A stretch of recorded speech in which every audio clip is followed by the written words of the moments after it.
Bonjour à tous. Dans l'actu sur la Côte d'Azur, les guides conférenciers font le dos rond. Une grève touche les centres de loisirs et les accueils périscolaires. Et puis, c'est jour de verdict dans le procès de la mafia des déchets.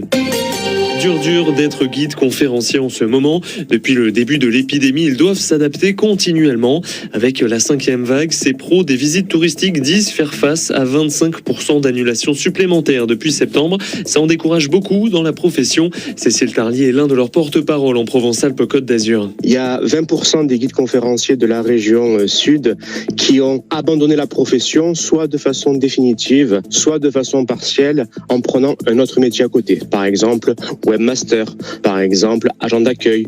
Avant la crise épidémique, un guide pouvait vivre toute l'année de son métier.